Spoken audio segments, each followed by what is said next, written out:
red light special all through the night. Baby, it's yours, all yours. If you want it tonight, come through my door, take off my clothes, and turn on the red light. Wow. I'm speechless. I don't really know what to say after that. I thought you would just give us a little bit, and you gave us a lot. No, I did. Yeah, no, I came in hard. I came in strong. It was for TLC. Thank you. Red Light Special from the Creep. That was very special. From the Creep album. You put the special in Red Light Special. I don't know. Wait, is the name of the album Creep? I don't remember, but I just know it was red, and they had their three heads, and it's Crazy Sexy Cool. That was the name of the album. Nice. Look Red at you Light go. Special. Sick. Very cool. In Well, honor thank you of for that. You're That welcome. was great. Hey, I just wanted to, since this is our third time recording this particular podcast, I want to keep it special. I want to keep it saucy. I want to throw things out there that like maybe you know or maybe you don't. Maybe you can join in. You know? Yeah. Most of it I probably won't know. Right. It's true. So I'll just watch and support you from over here. Okay, wait. Let's wait. We got a black shit. Okay. We got a black shit because we didn't do that last time either. 3, 2, 1. Oh no! Black shit. Ooh, Good one. that felt good. Yeah, it did. That felt right. It was. Stop playing with your nose. I can't. I'm over Stop here playing with your nose. Maybe that's why I was thinking of TLC because I look like Lisa Left Eye Lopez. You with did these say fucking that. Band-Aids on right now. Okay. Well, you look great to me. You're doing amazing. You're so sweet. I love you so much. You're really kind to me. I'm just trying my best, you know? That's what love is, I guess. We'll get into that because it's the Valentine's Day special. Ooh, it's Valentine's. You're my Valentine. Am I? Valentine. I don't know if you asked me or is it just assumed because we're together? Hello. Like, who else is it going to be? I don't know. Aiko? Basil? One of our cats? Are you going to be my Valentine? Is this you asking me to be your Valentine? Yes. Yeah, I'll be your Valentine. Cute. Okay. Fucking you better, bitch. I don't fucking know. Fucking, Oh my fucking talking God. about. Anyway, y'all, Okay. damn it. Welcome back to the Hard Yeah. Hearts. Hey, everybody. Hi. It's me. Lisa Left Eye Lopez, Rip, Asia Mock. And we have special guest. Hey, everybody. Hey, everyone. Returning to the couch, the chairs. I was going to say couch. Flat-chested, full of life and vigor. A big fat ass. Give it up, everyone, for Lou. Hey, everybody. It's me. It's Lou D. Lou D. What's up? What's up? What's up? What's up? What's up? It's me. I'm I back. love your back. Look at you. Yes, I'm back. Flat chested. Talk about top surgery again. Do you want to set a timer? Yeah, okay. Hey, Siri. Set a timer for 1 hour and 25 minutes from now. I'm like paranoid that it's not recording. It is. Okay, it's recording. We're doing great. Everyone, it's recording. It's fine. We Yes. have it together this time, okay? Yes. Okay, so listen, wait, before you start. What happened was we recorded the first time, okay? And the first one, we did it. It's fine. I think it was... I thought it sounded good or whatever. We had some moments. Yes, Secrets. And then Lou comes back and is like, I am chewing gum so profound. It was atrocious, y'all. It was atrocious. I'm over here smacking and cracking and popping my gum. Just rat-tastic. Woo! You know, I feel like I made you a rat. And it was like ASMR quality. Yeah, You know, I was right. really excited for those fans right there. But for the public, no. I would rather die. So we had to re-record because of my gum smacking behavior. I mean, I know that like maybe Beyonce made it like somewhat popular to like chew your gum and like pat your weave or whatever. But like, Yeah. you know, in the audio world, no.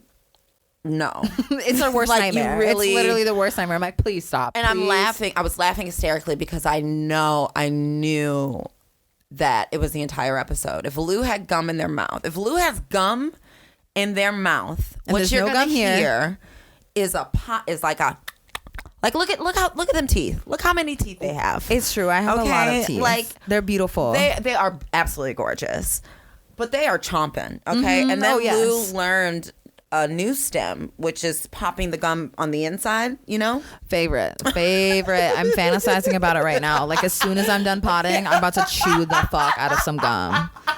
Because I love it, and I can like do it multiple times, and it just really like I try to get as many in there as I can, and it's obnoxious. It's absolutely obnoxious, atrocious, volatile, like you name it. I'm in love with you. Thank you. And then we set to record it again tonight, and made it about 15, 20 minutes in.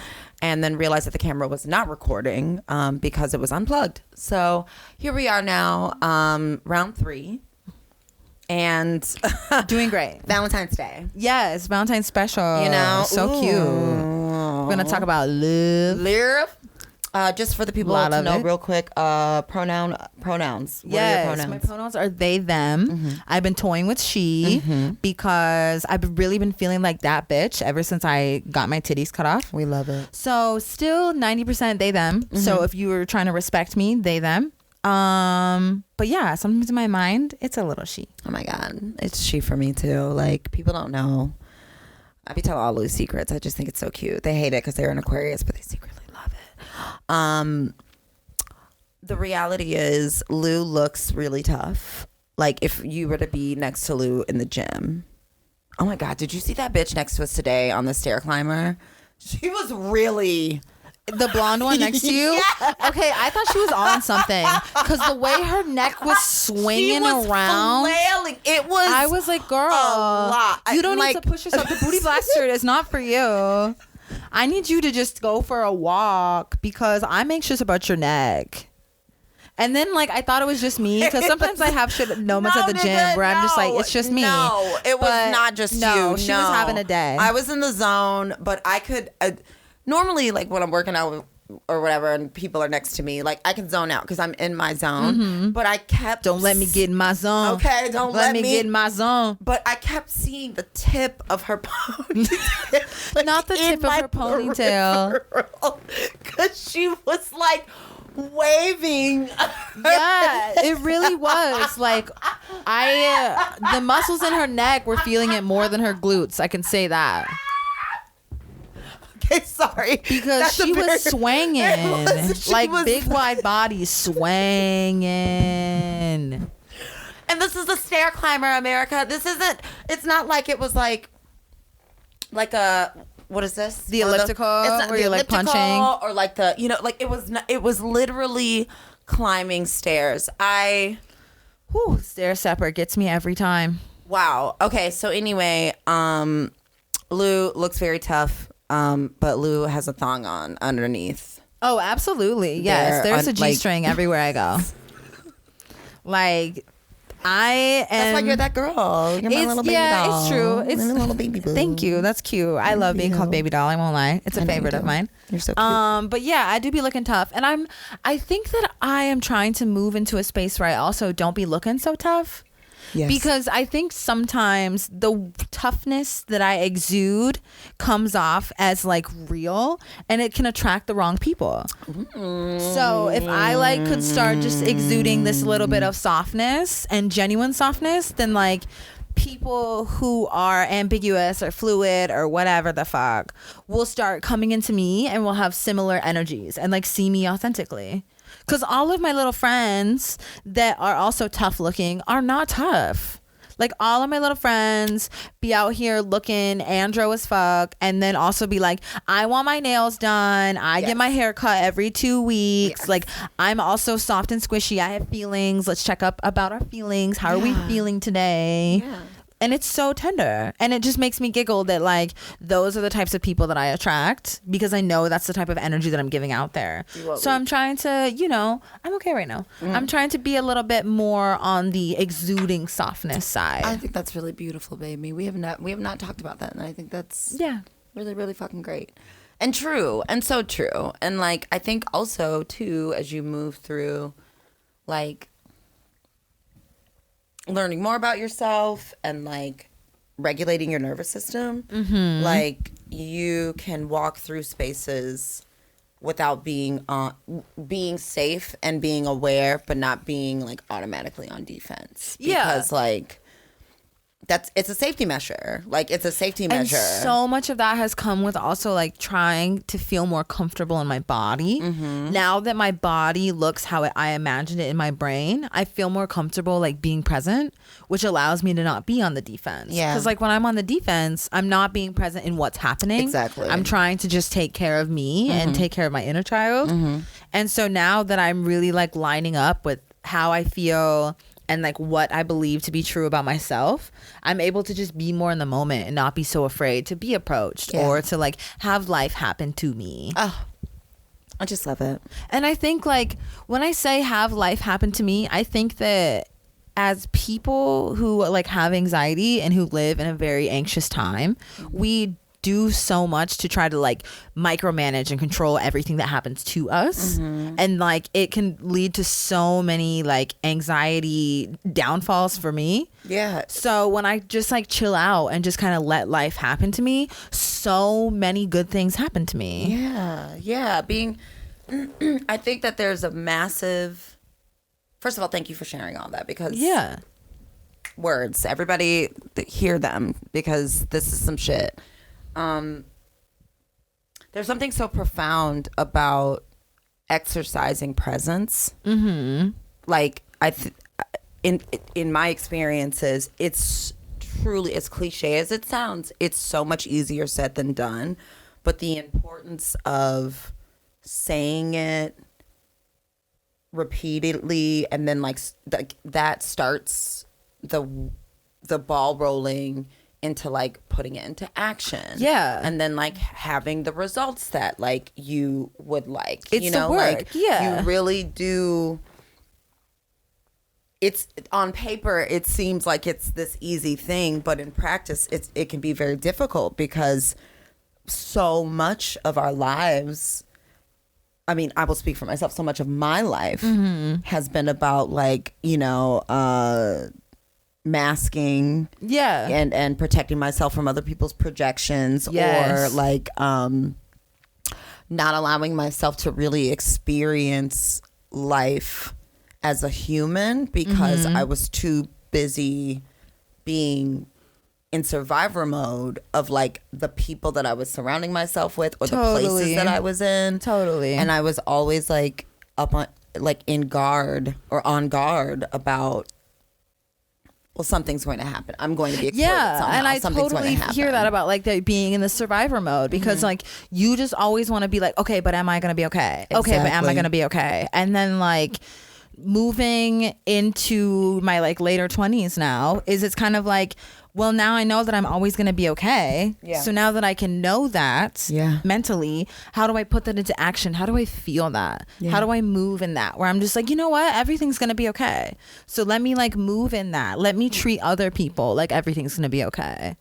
And give like an honest interpretation of myself. I love that. And today, like I had a really wild experience with that, where like I was just at work minding my business like I normally do, and this man came in, and he was really heated, and I was like, okay, here we go. Like, let me put on the charm, put on the riz, but not necessarily like extend myself, because like clearly this is a person who's like feeling some feelings. So, you know, chatted him up, asked him what was going on or whatever, and I was like, I can tell you're heated, like, are you okay? And I'm also, there's a tiny part of me in the back of my head that's like, oh my gosh, this is a man who's clearly upset, like what's gonna happen? So that, I mean, initially for me it's like, this is a man, and I'm like and I think for me, like that's the defense part of it, that's the survivor mode. And once I'm like, you know what, I'm okay, everything is okay, let me engage how I want to engage. So come to find out, he like just got into a tiff with somebody that he works with. He got a witness at first to listen to this argument that was happening, because like he was just feeling bamboozled, and then he's paused himself to take a walk. And so he ended up taking a walk and coming down to the coffee shop.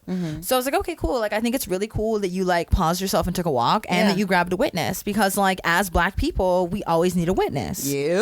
And so he was like just chatting me up about it a little bit, and I was like, okay. And then he starts just like chatting me about him, and when people start telling me about them, that's when I start to disengage, because it's like, we're not friends. I'm checking in on you human to human. Yes. But And at the end of the day, I make $11.75. Yes. No, I have no degree in this. Like, ease up. Yes. So talking to him. It sounds like also, I'm sorry, it sounds like by being present in that, like in this moment, you're so empowered. Like you're so empowered now. You're learning.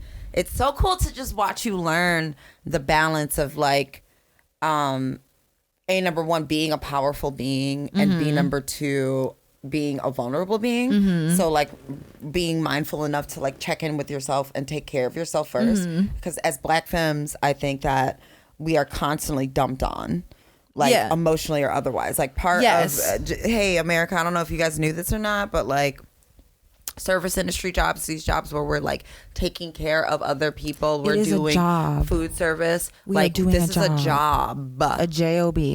This is not your therapist's office. This is not like your church. Like this is not going over to your friend Joe's house. Like this is a job. Exactly. So I think that by honoring yourself, by remembering like I'm at work, and like setting up a boundary with him, being like, okay, he blew off some steam, you're feeling better. All right, bro. So make his drink or whatever, make his little bee sting, and then he's like, oh, what's your Cash App? And I was like, okay, cool. And so I tell him my Cash App, and I tell him how much money to send me.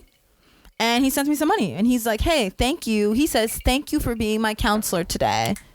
He pays for his drink. Love it. He says goodbye to me. Love it. And then he leaves. I love that. And I'm like, wow, you paid for your drink. You tipped on the card. And then you also Cash Apped me for using my time. And you thanked me for my time that I gave to you. Yes. And just like blam, that was me just like living in the moment and just trying to be like, okay, I'm just gonna like be okay and live my life. I'm proud of you. Thank you. It was a really powerful experience. Oh, also, and it's just one of those things that I always like, people just be giving me money, and I'm really grateful for that, because like I feel like I work hard. That, but you know what, dude? I was gonna say, I said I wouldn't tell everybody. People just be giving you money on camera. Oh well, I mean it in a way of like, I'm not. People be doing that because I be doing work. Like, I'm out here doing work, whether I'm listening to you, whether I'm helping you, whether I think people be doing that because I be working hard. Exactly. People should be giving Black femmes money. Yeah, absolutely. Because I think every day we fucking wake up and put on the full armor of God, as the song said in Waiting to Exhale, The Preacher's Wife. Great movie. Truly. We're doing a lot. Like, we're laboring. This is constantly. Yes, constantly. So it's nice to be recognized for that labor and paid for that labor. Yeah, and I think more people should have that mindset of like, if you're coming into a coffee shop to unload on a barista, you best be tipping them more, because like you're doing labor. And if you're coming to a Black femme, whether you're in a relationship with them, any form of a relationship, friendship, romantic relationship, you should be tipping them or paying for them or giving them goods in other ways, because like it's all labor. It's all labor. Unrelated, but happy belated birthday. Oh, thank you. Yes, I did just have a birthday.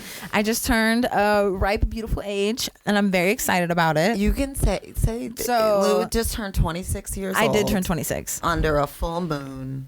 Yes, it was a full moon on my actual birthday. Leo. It was amazing. I like, whoa, to have a birthday on a full moon, it just makes me feel so powerful. Yeah, it's a wild time. The full moon this time around, I'm like, God damn. damn girl. But happy birthday to you. Thank you. I just love growing up with you and living with you and watching you grow, and you're just great. Thank you. That means a lot to me. I feel empowered. It's an empowering time. Can you share with us some wisdom that you would tell yourself at 26 that you have now? Don't have that kid. I'm literally kidding. Okay. But I think I would have waited. I think that like honestly, like I'm just being dead ass. I love my child. There's no. Yeah, I don't think there's a question about that. Okay, like I love my child. I think that I would have just waited and planned. I would tell myself, hey, maybe don't do that, and like immediately dump this guy and go to therapy. Like go straight to like run, do not walk to your local therapist. Okay, great advice. I think if I had started unpacking a lot of traumas earlier on, things would be different. That's real. That's very real. But also, on the other side of that, everything is burning down. So like, what? So you're like, also correct. You said, well, damned if you do, damned if you don't. Might as well do. Who gives a fuck? You know what I mean? Like, I think I would have just told myself, like, I would tell my younger self, like, go to therapy and really focus on taking care of yourself and your body. Word. Because you want to be around. Yeah, absolutely. Yeah, I'm learning that now of like, oh, my body's changing. Like, I have to eat well. I have to exercise. I have to stretch. Stretching is so important. Listen, you have to. Okay, you have to sleep. And just like, okay, like you have to like prioritize rest, because here's the thing, man. Mental illness or mental disability, whatever, how I don't like to use those terms. I think the more that I think about mood disorders and brain and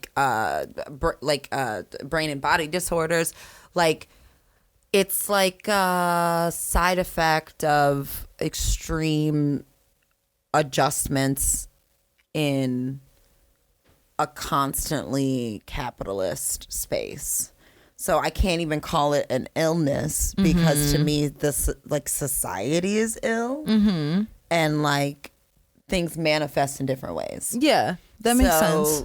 It just means like, I don't know. Yeah. Recognizing patterns, recognizing that like I have ADHD. I'm ADHD, right? And like I have major depressive disorder, and like I think for a minute in my life I was in a place where I was like, I can't change that, and it was like, woe is me. Yeah, been there, definitely been there. Because like it's hard coming to terms with the fact that like, oh, okay, this is what's happening.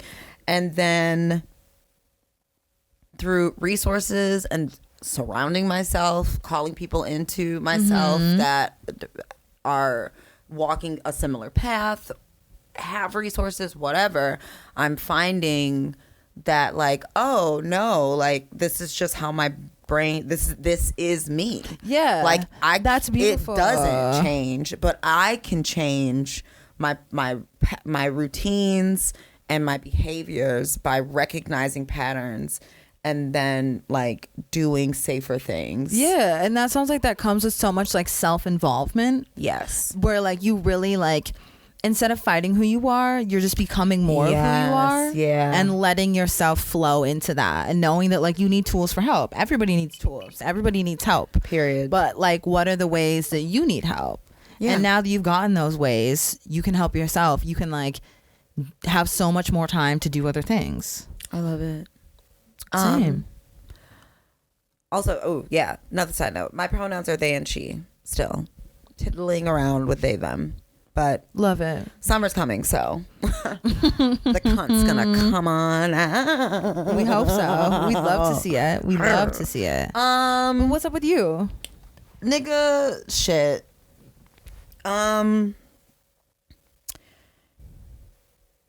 I don't even know, man. Seasonal depression.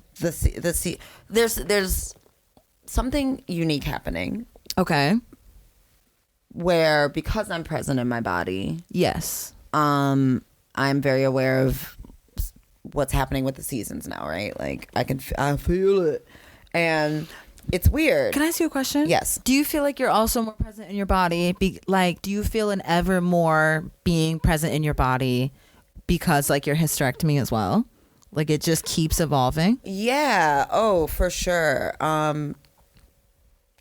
By removing the source of the majority of my chronic pain, or at least like the majority of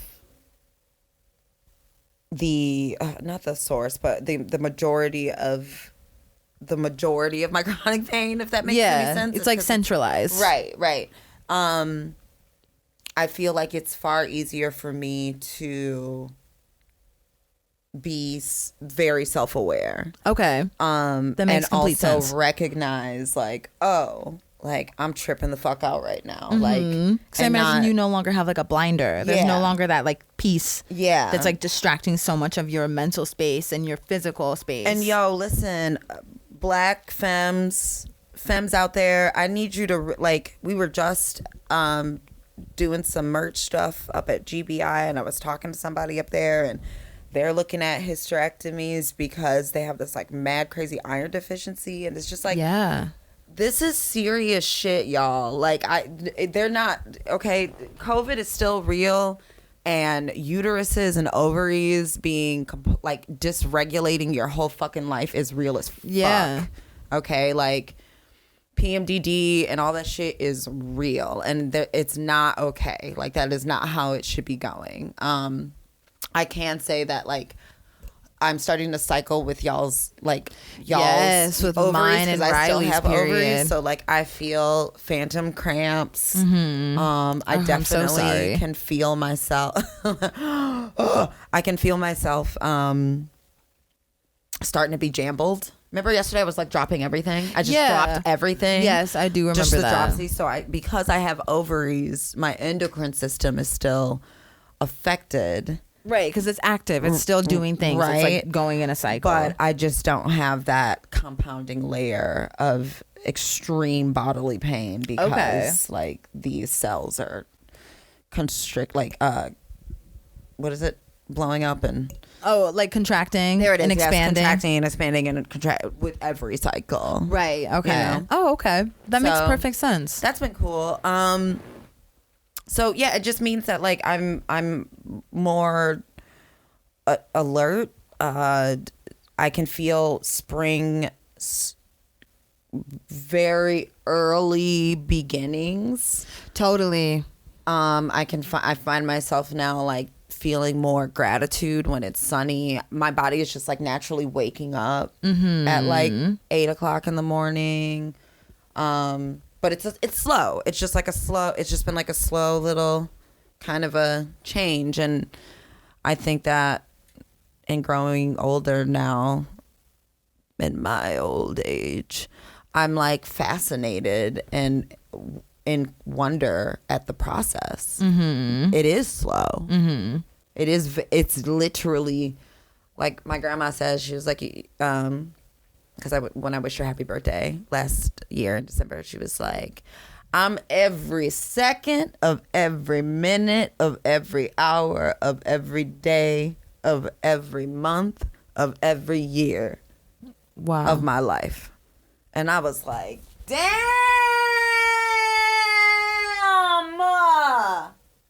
because it's true. Yeah, that's a word. That's a word.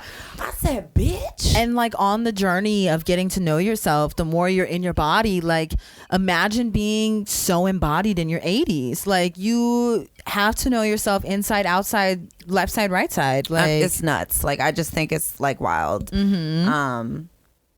So yeah, how have I been doing? I have been. So we'll do like a little roundup and like a mental health check-in. I don't know if so I started a new medication that's supposed to sort of work in conjunction with my SSRI. Okay. Called Deluxel? Just no, it's like Relux something. Anyways, I can't. So I was taking it during the daytime and it was making me very tired. okay. Yes, I remember this. And I just recently switched and started taking it at night. And I don't know if my brain is like, it just takes a minute to catch up to the switch. Because I went 1 week or almost 2 weeks. Yeah. With like taking it in the morning and like busting through the day.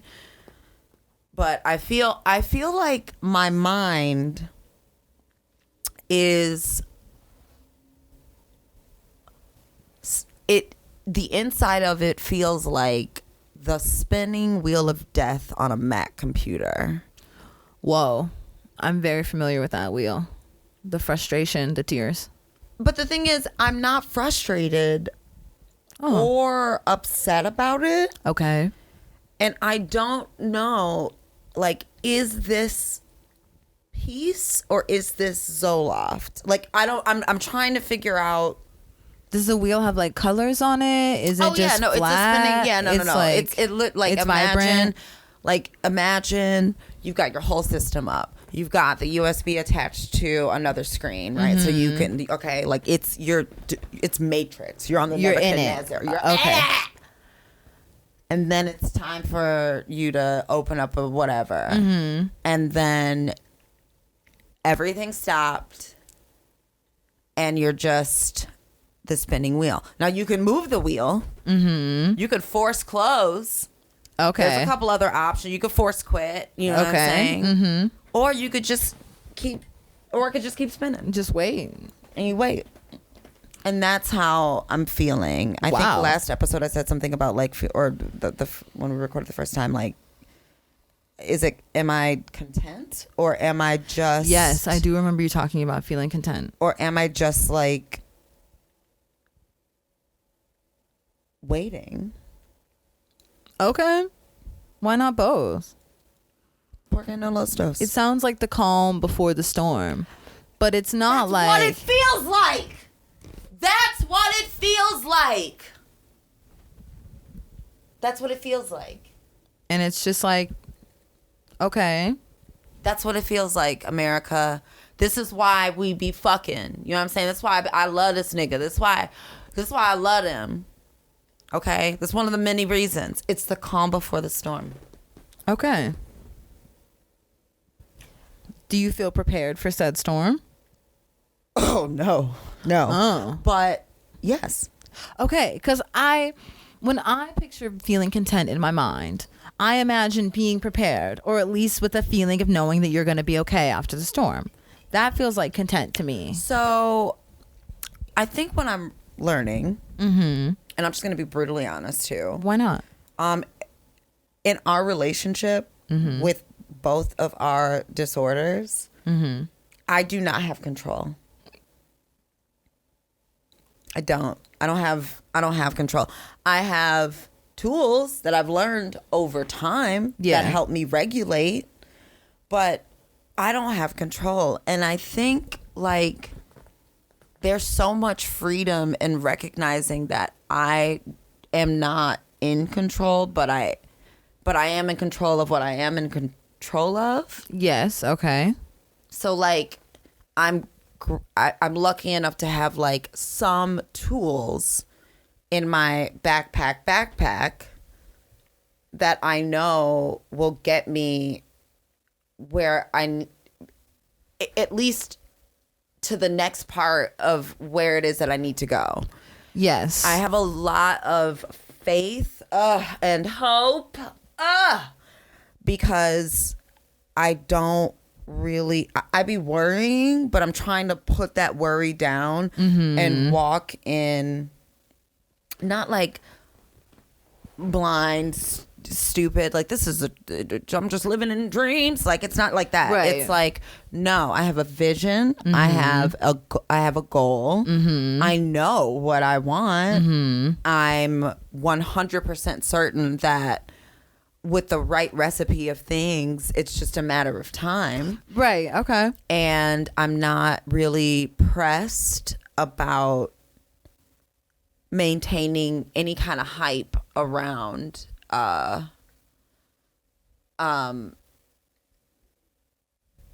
fulfilling society's ideas of like what productivity looks like. Right. So I'm just, I feel like I'm taking my time. I also feel like I'm waiting. It's so interesting that you say that because I was reading up about your astrological chart, something I love to do in my pastime. That's so cute. You read my chart. I sometimes? do. Yep. I be sitting there reading your chart. Too. And it shows that your Mars is in Capricorn, and something that Mars and Capricorns are really great at and really known for are the long game and like committing to the longevity of the process and understanding that like work needs to be done. However, like the work needs to be consistent and it needs to be like a steadfast behavior where you do a little bit every day and you do it for you and you do it so that you can then turn around and see results because you have been working day after day. It's like you're mining for something. That's exactly. For those of you that are not on the Patreon, you won't see it, but that's the pimple, the band-aids, the weeks on end of like doing.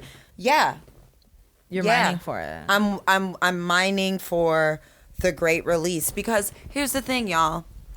I could be freaking out about like money or a job or like blah blah blah blah blah. Oh, because that's also going on. Ours got cut.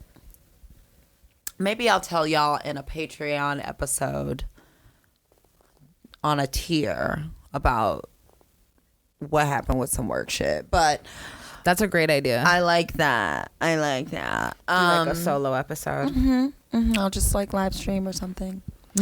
But you know, I'm down to 1 day a week. It's fine. Whatever. I make decent money, so it's fine. And this whole time, like since your surgery, my surgery, even before that, like. It's so wild that we had surgeries in the same fucking year. Yeah, like same massive, year. major fucking surgeries. But like we've been like not just we in terms of like financially as a couple, but like I've been okay. It's true. Yeah, I'm really not stressing because I know that I have so much support. I've done a ton of work to build solid and consistent relationships and meaningful relationships. Your authentic community is really popping. So I know that like I'm never gonna be just out here. And I also know that out here is being redefined because everything is on fire. It's true. It's very true. So yeah, mental health wise, I feel very calm. Okay, that's good to hear. That's sweet. Yeah, I'm chilling. I'm excited about expanding this show, and I'm excited about starting to network with other producers and podcasters, and just grow. Yeah.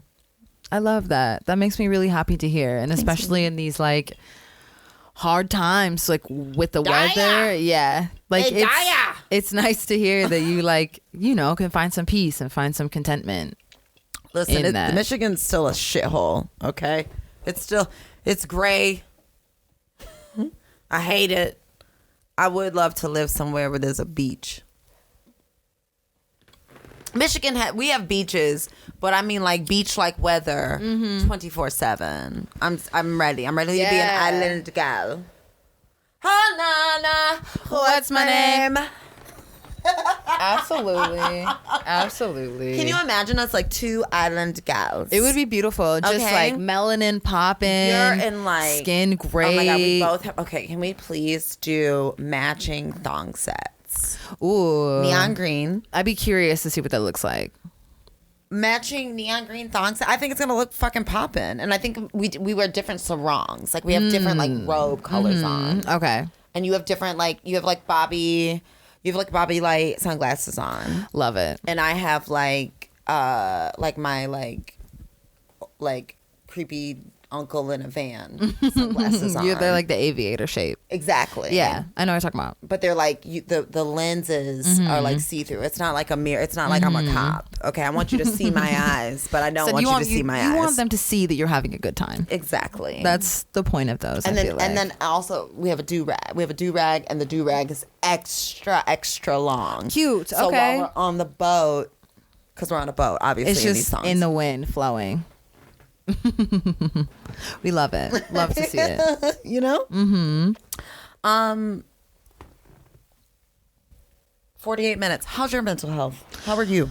My mental health is okay. Been moving through some mania. I'm not gonna lie. I have bipolar. In case y'all didn't know, you know now. And it can be a whirlwind of a time. I feel like sometimes I'm like really up and really doing things and really doing too much, and other times I'm not doing anything at all.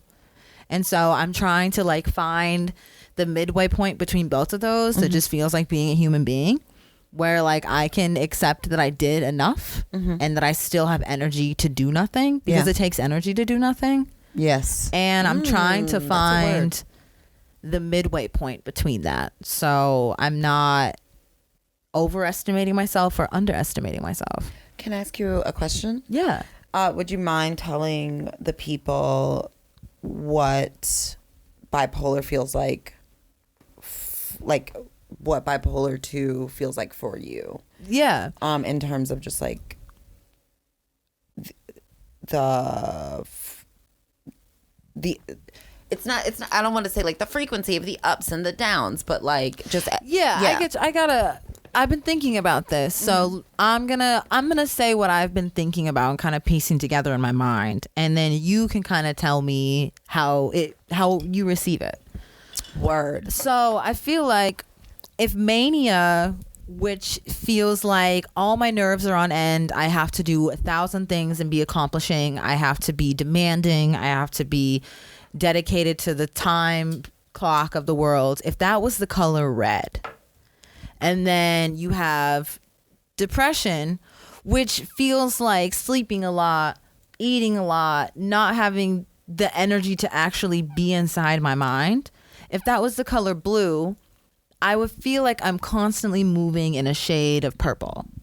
So like royal purple is the in-between. Okay. And every day I either am 2 shades to depression, which is bluer, or I'm maybe 3 shades redder, which is 3 steps deeper into mania.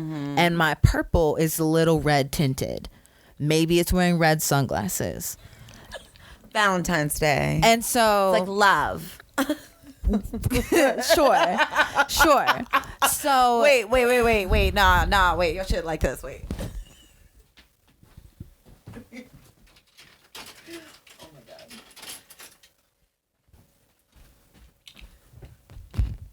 Why are you a fool? They shit like this. Yeah. Sure. So it's like moving deep into one side of a color or deep into the other side of a color every single day. I'm always purple. Do you notice an increase towards red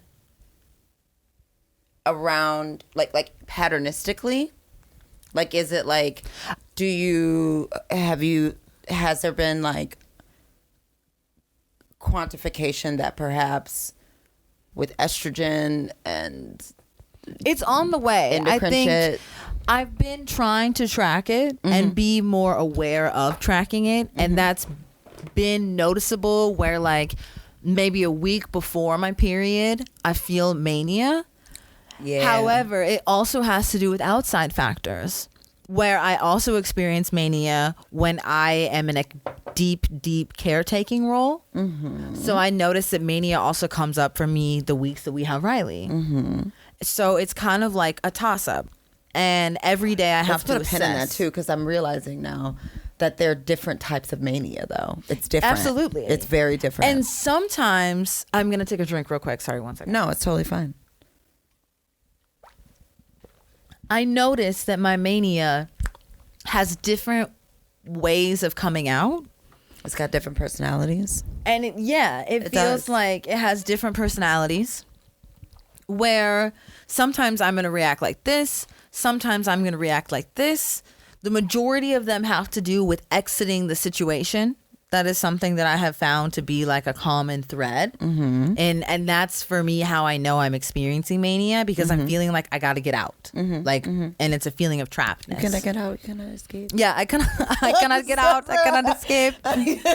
Yes, I feel that heavily. I'm not trying to make light of the fact, but it's just okay. funny. You know, you jokes- know. Yeah, clown to clown. I understand how we get down. God's goofiest soldiers over here. Really, truly. Like, The toughest Oh my jokes for the God. strongest clowns, okay? I'm so sorry. So it's just a constant back and forth, a pull and a push of directions.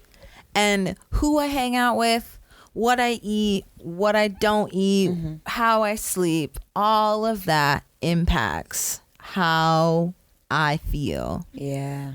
And the deeper I go into the journey of being a human being, the deeper I'm impacted by the ebbs and flows of life. And it feels like also what I imagine being a water sign is like, because I'm a water sign rising. Yeah. And I'm just getting deeper. Welcome. Thank you. It's really hard out here. Yeah, nigga. And it's beautiful. It is. Because it's so hard. Exactly. Thus is the juxtaposition of life. A paradox, if you will. A joke, if you want. A shame, if you don't. Wow. Was that an original? Because Yeah. Thank you. You're welcome. Everyone, you're welcome. America, you're welcome.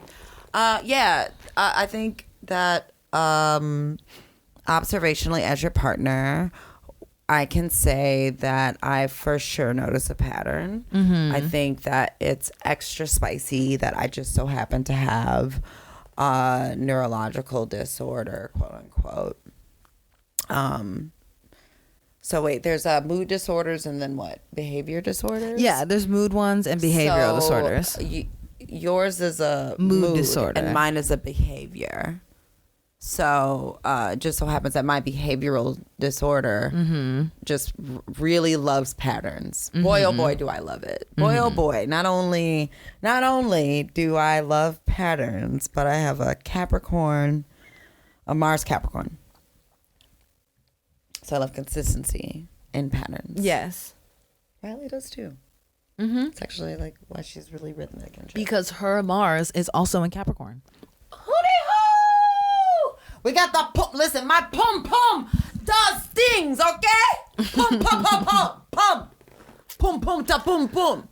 Yeah, so Riley also has a Mars in Capricorn. So I recognize patterns, and I think, not to my own horn here, but I think that what's really important and beautiful about our relationship is that you have like a frightened, sweet, adorable, fluffy baby kitten who has been feral out in the streets and surviving. You're like Mombi. You've let me in little bit by little bit. If y'all don't know who Mombi is, Mombi is the street cat of the century. Oh my God, listen. Mombi has been out eternal. here. She is eternal. Since probably half of my life. We will do another Patreon episode about the history of Mombi. Yeah, because it's very important. Okay. But she's I wonder if Riley could draw Mombi. I bet she could. Because oh my God, like when we first met Mombi. Yes. Yeah, you didn't meet Mombi. I didn't when meet we OG first met Mombi. No, I know Mombi 3.0. Chaylee does too. Chaylee could do a really nice. Chaylee could hop in and do a really nice descriptor. Okay. Because Chaylee's seen with her eyes Mombi's one eye, which she grew back. America, it's a lot's going on. Anyway, yes, don't say too much. You let me in. It was very sweet. It's been very sweet. You right before your period. Here we go. You know what I mean? I feel like I feel like It's the Gemini roller coaster at Cedar Point. I don't know if anybody else knows that reference. No, I've never been to Cedar Point. So, what? Yeah. Wait. I've been to Six Flags. I've been to Lagoon. Wait. No. But I've never been to Cedar Point. No.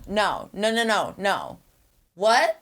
Is this your first time hearing about Cedar Point? Oh, no. I know about Cedar Point. I've just never been there. Oh, okay. Yeah, I said I've never been to Cedar Point. Oh, okay. I can't hear. We gotta go to Cedar Point. Okay. Yeah, I would love to go to Cedar Point. I love roller coasters. We gotta go. Okay, noted. There's a roller coaster. It's old. It's wooden. It is actually, hilariously, a red and a blue. Oh, okay, coaster. Okay, Come coaster. Through. There's like a red side and a blue side, and you're like, who's gonna win?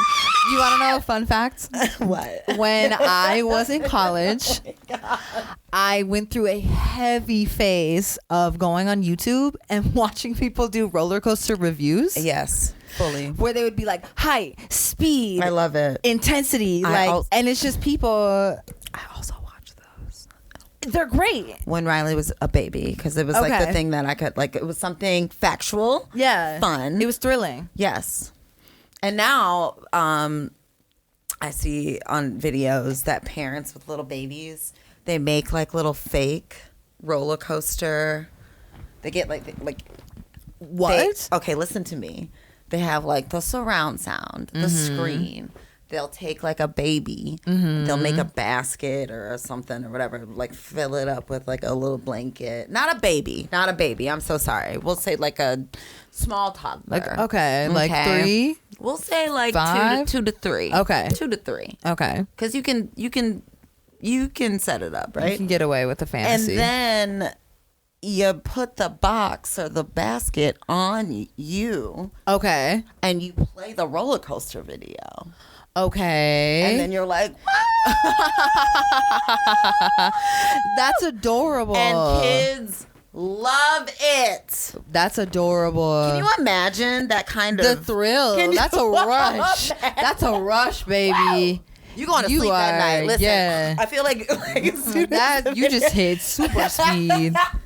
Bow bow. Like, that's amazing. That sounds so fun. Right? That sounds so fun. I'll show you those videos. Okay. That would be me. Absolutely. If I had a 2-year-old, hell yeah, we playing roller coaster, okay? You gonna get in this little box. Like, watch this. That's amazing. That's also goofy as hell. It's so cute. That is I so also goofy. saw a mom one time set up like a little kid, like a little drive-in for like her preschool kids. Cute. And like she like made little boxes. She got boxes and like drew cars on them and shit. Cute. Okay, and then everybody sat in their little box and they were like at the drive-in. That's adorable. Oh my God, she had the machine. Wow. She had. I wept. You know I was crying. Yeah, absolutely. You said this is period time. It is period times over here. Yeah, exactly, it's great because like I just around period time I'm just thinking about like fucking and like maybe having a baby and then I have to laugh hysterically. I feel like steak. Ooh, you be thinking about steak. Good, that steak from Culantro. Oh, that sounds so good. Yeah, not plug. Shameless plug. Anyways, shout out Culantro. Really, really do great by us every time. Ferndale. Every single Woodward, time. 9 Mile. Every single time. But the week of period time, right around now, what I noticed, so when we started, you were Banshee Boy. Period time, you're out the door. Riley, you're here for it, but you're also scared. You're a scared little fluffy one-eyed kitten. So you want in, but you're like, no. Yeah. This is like pre-diagnosis, all the things, right? But you kept coming back around. So I'm like, okay. So they like it. Like you're here. You cool. You want to be a part. But it's scary. Yeah, absolutely. Because where you've come from and all the things you've experienced have negated like who you are and who you're becoming. And like this is wildly different than that. So what I've noticed patternistically is, yes, mania spikes around your period time. But Interesting. as time goes on, you are making better choices. Thank Like, you. you'll still, like, you're going to have mania. That's the other part. That's the other. I don't have control. I'm gonna I'm gonna be a color. I'm going to drop coffee on my feet while I'm wearing cut off socks and Crocs only in the middle of winter because your toes are still drying. my toes are drying because I was all patternistically doing my nails and toes as a self-soothing method for my morning. And I had the dropsies because I have my executive functioning just don't be functioning sometimes. She really isn't. I can do things. It's not like I'm, like a completely non-functional, but I'm gonna be tripping up for a second. Let me count. Wait, let me see this money one more time. Like wait, what's that say? Like I hear that. There's like a bit where like I just kind of check out, but you always you're making less. You're making way less reckless choices. I think it's really beautiful watching you blossom into pride about being in this family, because that gives you a sense of like value that productivity and a lot of the other traumas that you're learning how to undo are providing. You're doing the switch. You're doing that. You're moving into taking energy that we just have it, and moving it into a different sphere that is just like healthier for you, and better for you. Thank you for saying that. That's a really cool reflection, like, to hear back. Yeah, Thank you. It's really, I mean, and like, listen, 7 pounds of pressure. Shout out fucking, P Valley. Shout out P Valley. Fucking 8 pounds of titties cut off. Ready for season 3. Even imagine. Yeah, 6 pounds. 6 pounds of titties. Yeah, we gonna be so they weighed each of my breasts to see if there was like cancerous tissue in there, just to like, check me out, which was really cool in retrospect. I'm like, wow, big ups. And yes, each of my titties were 3 pounds. You know what I'm saying? So just 6 pounds on your chest, just hanging you down, weighting you down. So like, as I've watched you heal, as I've kicked over your biohazardous tit fluid in the middle of the night, as I've cried with you and held you and been frustrated and been anxious, you have been growing and shedding parts of yourself that, like, versions of yourself that are dead. And I feel like so cool. I couldn't do that without being in a relationship that is like Black and queer. What a beautiful segue. So like having the freedom to be understood, in the sense of like, we are the outsiders that are just like waiting for our turn, feels so comforting, because there's no competition. We don't have roles here. There's no purpose and like, oh, you are this, so you do this, and I am this, so I do this. It's all, I do what I can and you do what you can. We switch. And we do what we can together. We switch sexually. We switch situationally. We switch circumstantially. It's very alien and slithery and amoebic. It's that congeal sauce that I really love, because I can't stop thinking about Octavia Butler this episode, especially when you were asking, do I feel prepared? Like, I have been thinking a lot about the fact that I really, really, really, really, really want to learn how to shoot a gun. I really want to pack a backpack and not overpack it. Just throw some shit in there. Yeah, absolutely. Have a go bag. And that's it. Like, because the future is coming, right? Yeah. But shit. I lost my train of thought because now I'm thinking about the story. Executive dysfunction. We were talking about just the alien switchness of Black queer love. Switch.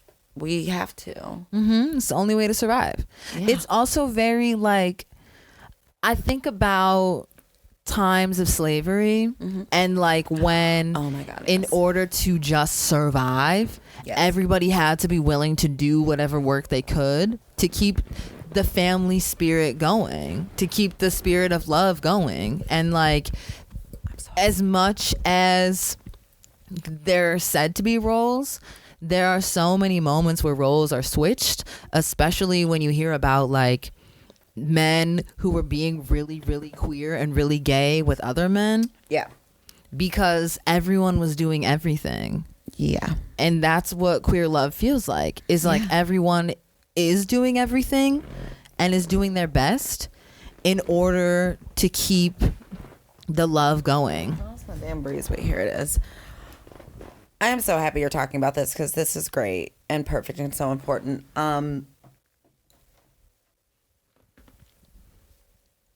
That book I was reading about the Delectable Negro? yes, they really dive into Black queer love in a way that I had never thought about.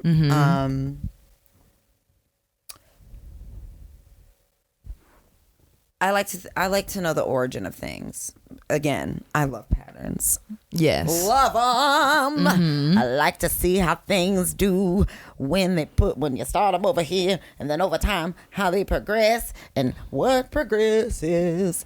There's a deep fascination in me about the lack of conversation, academically or otherwise, intellectually or otherwise, about Black queerness. How Black queerness defined the Black Renaissance and like jazz, Yes. and all that shit also was like kind of like tucked away. There's a lot to fear about. Like a society should be afraid of Black queers. Absolutely, because we can do it all. It's limitless, right? And like Black queer love has set me free in so many ways. Preach. To safely explore my autonomy. Okay. And the book, Vincent Woodard says, he tells a few stories about Frederick Douglass. This is actually how I learned why Frederick Douglass wasn't teaching his wife how to read. You know what I'm saying? Right. Like, this bitch was like, sorry, no, you ain't no bitch. You're the bitch. Okay? She was out here running his finances.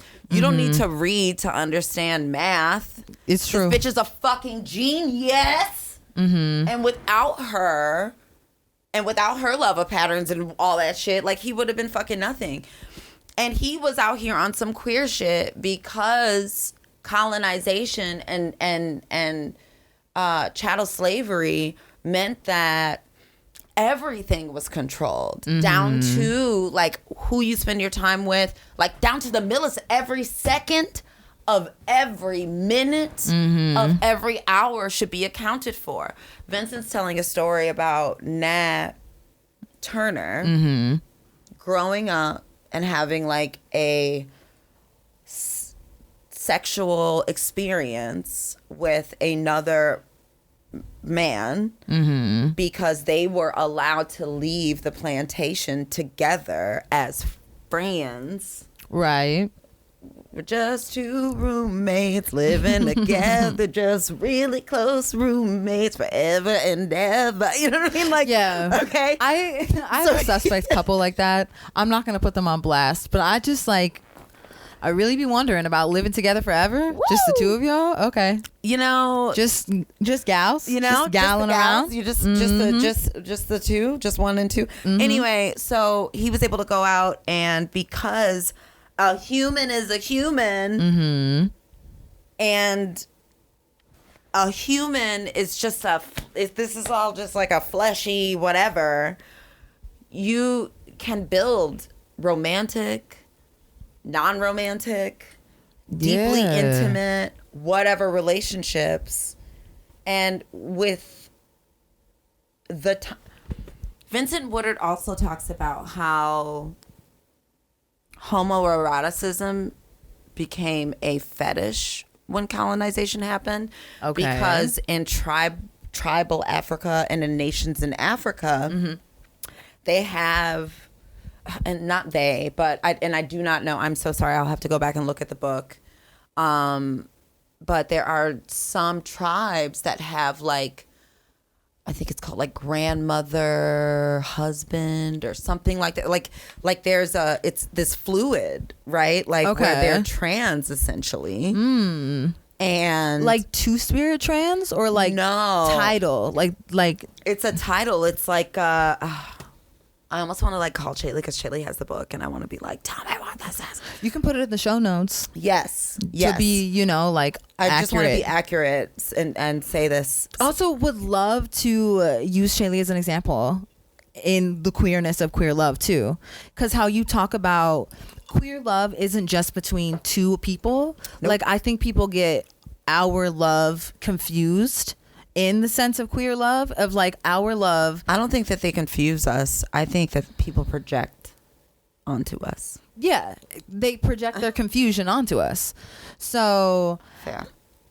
they don't understand that like the depth of our love also reaches the deepness with other people. Yes. It's not just you and me. Yes. Which is like what I love hearing historically about like the homoeroticism of like two people presenting as men like going out and like frolicking. Yes. And like doing things that are like deeply intimate. Yes. But aren't just sanctioned to like two people. It allows for so much more love and freedom. Like having a queer relationship allows me to like deepen my love in other ways with other people. Yes. To the same degrees as like the depth of love we have for each other. And the reality is only black, only indigenous and niggas could do that,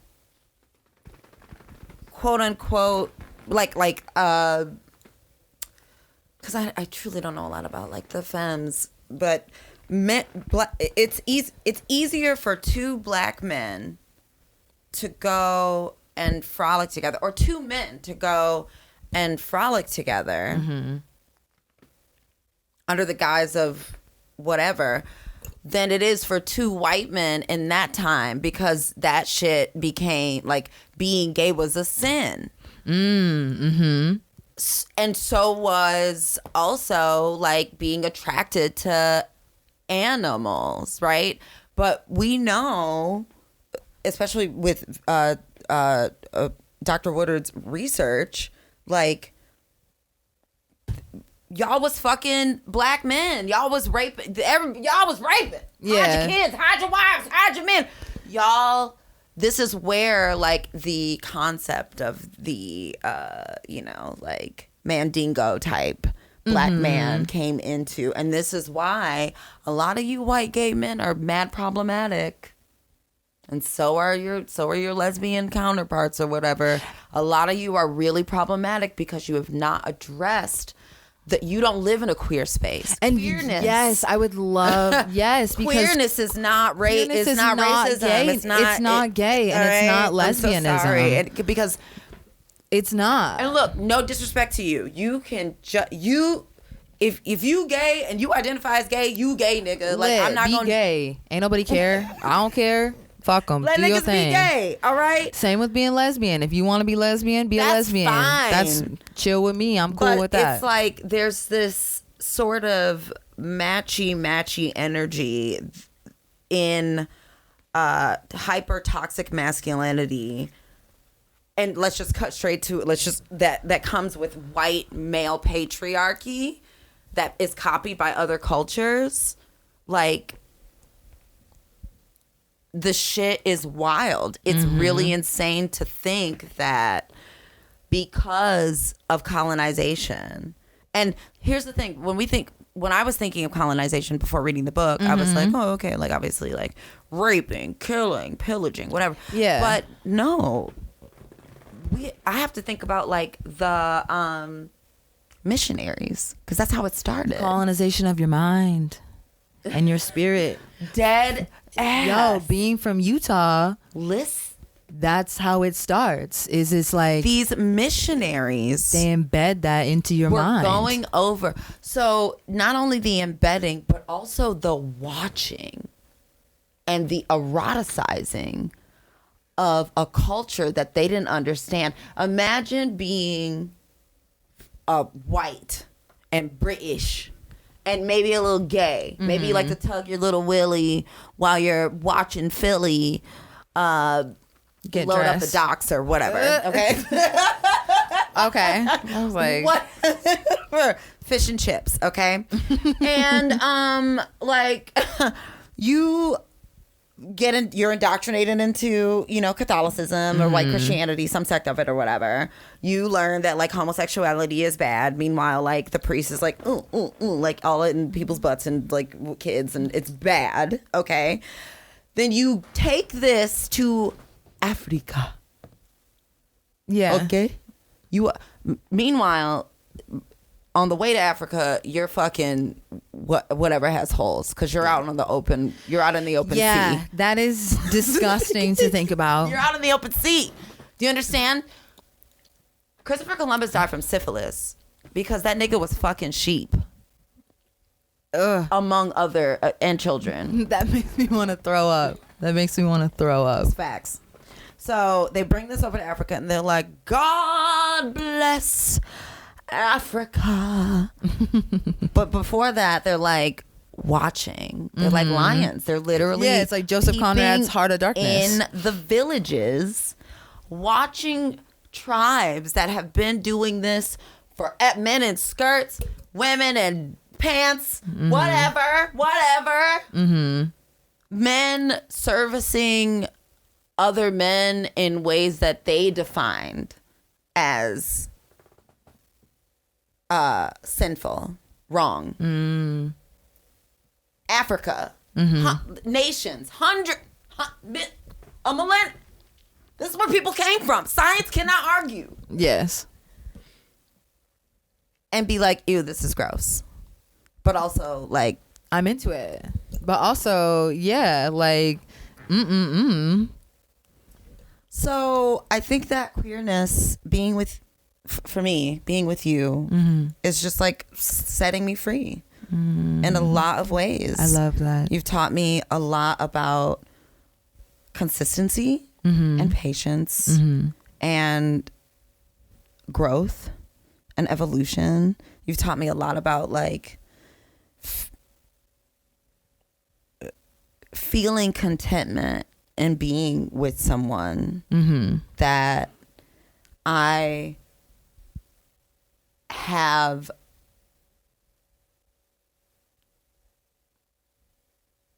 like witnessed every second of every minute of like you not just growing, but like the changes, the actual changes, like one drunken night, I remember looking at you and being like, the old versions of you are dead, nigga. Like, they're dead. Yes, I remember that heavily. And like, because I know. Because then you had me delete old selfies of me out of my phone. You got to get rid of that energy. Because it's not me anymore. Because it's not you. And it's beautiful watching you step into you and see. Thank you. Week after week, like, shit change. And I mean, look, I'm gonna share because like here we are, full transparency, like Mania was popping off earlier this week, and like typically you flee and you did leave, and then you brought your black ass back home within like half an hour. Yeah, I went for a drive. I drove downtown, did a little loop, and then came back,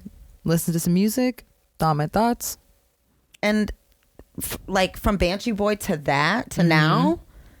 Okay, I know niggas and they fucking. I know some of you niggas out here caping for people that are almost 40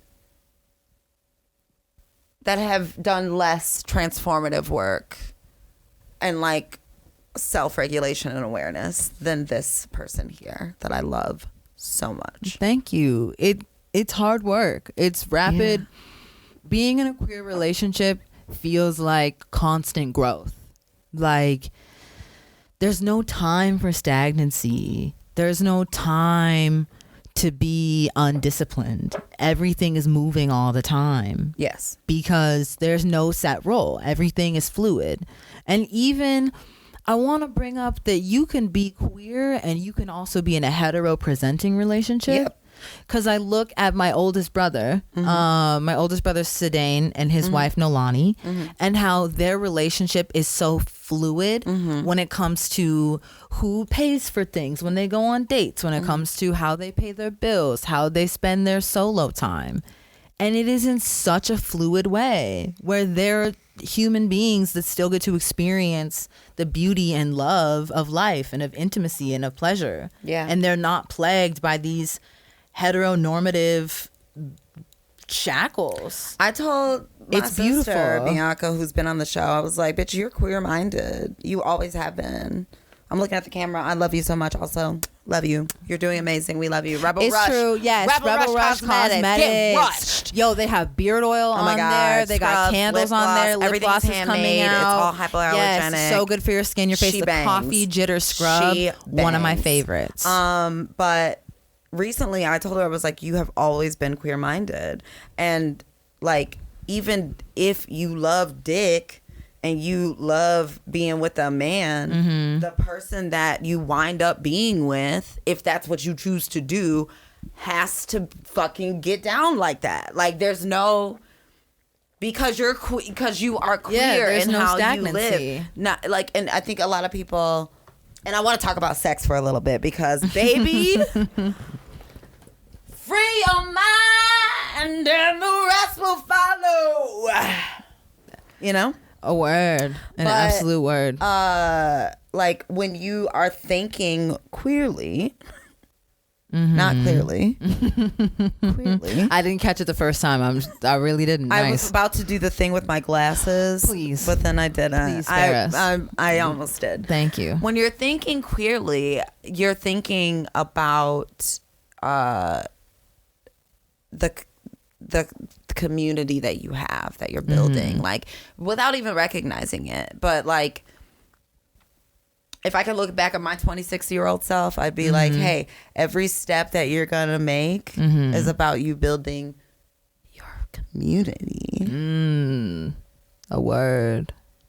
That's it. Like, it's like, that means pruning your garden. That means maintaining things that have consistent growth, viewing the seasons, recognizing that things change, recognizing that friendships change or they drop off completely. New people come in. People want to give you stuff. People want to be around you. People want to support you. And it just continues to like embolden and grow me personally as a person. And queerness and people that are really about that life, like, move like that. Yeah, absolutely. Also, I'm so sorry to have to do this. Do you have to pee? I do really, really bad. Okay, here we go. Okay, so we're going to pause. Pausing. I'm just going to keep talking in the microphone while you go piss. I'm free. I'll sing Invoke to everyone. Don't you freak out. Okay, so everybody, listen. Like, we're doing a birthday thing, okay, at the Grandy Ballroom this weekend. And I'm very excited because I love celebrating Laurel all the time. Also, shout out. Yo, Lou. Shout out to your mom, Celeste. Celeste got a fat ass, y'all. That's how I knew I was going to be okay. When I met Celeste, I was like, oh, hey, girl. What's up? I was like, I like your, you got some thighs on you. Celeste also has great hair. Really beautiful. Just, like, I was like, damn, bitch. You know what I'm saying? Like, you got some junk in the trunk. Your hair is flowing. Nails manicured. I feel like Celeste and my mom, Lynn, will get along great.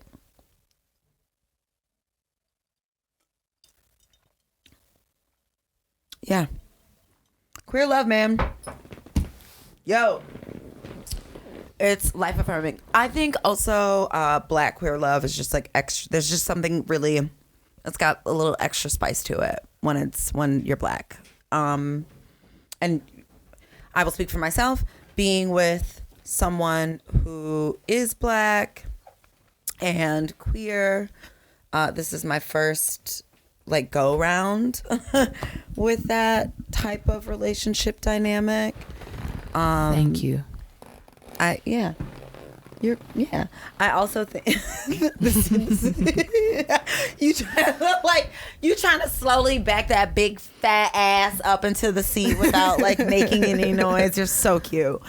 No, but like this is my first like Black queer relationship, and I've been able to be like a nigga, and I think there's something really special about, I don't know, all of it.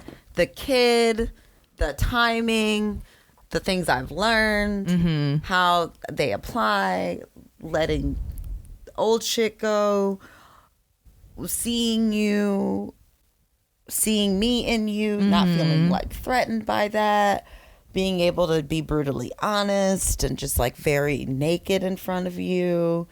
Like having moments where like I'm just like really, we have deeply emotional moments where I can say some shit that like only niggas are gonna get. Because like you got, you know what I'm saying? Like you got to be in it to get it. Yeah, that's real. That's real, especially with queerness. Oh my God! Like, and you wear your bonnet when you wear your bonnet for bedtime. It's so cute, and like you take care of your like skin and you scratching my scalp. Like I didn't know, because I'd never been in an experience like that before, where somebody's like scratched and oiled my scalp before. Like that's a different type of love. That love is deep. Like, and it's beautiful. It's so pleasurable to have your scalp scratched. Like, and that love is love that I subconsciously now realize that I want to do to other people. Like I retwisted somebody's locks, and like I really love doing it and love retwisting people's locks, because like it just looks good. It feels good.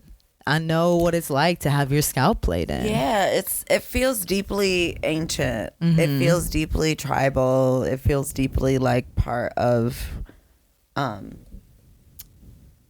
maintenance. Yeah. And the spirit of our maintenance and like self-care or whatever. Also the sex is bomb. I'm sorry, but like, you know what I'm saying? You ever just you know what I mean? Like we're a year in. Almost a year and a half. It's true.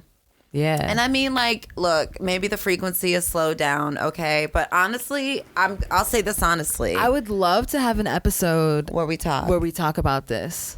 Because I think we could have like a really good live discussion about this, and even like talk about things that we've never talked about before. Yes. On air. I love that. And just all I know is I be looking in this nigga eyes. Somehow I be twisting myself around while they giving back shots. Like a pretzel. And I'd be like,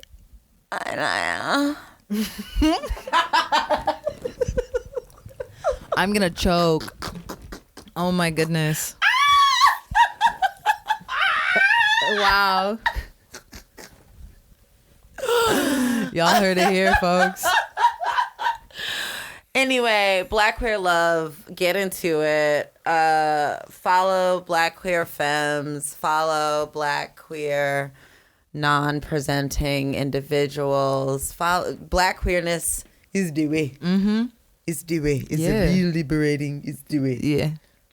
Don't fear it. I love you. I'm so happy that we met. What a wild time, you know? Really, truly, like, Woo! Yeehaw. who would have thought? You know? Yeah. From me appreciating your Subaru to me appreciating what that tongue do. Life. I love you, baby. I love you too. Thank you for appreciating me. It's really sweet.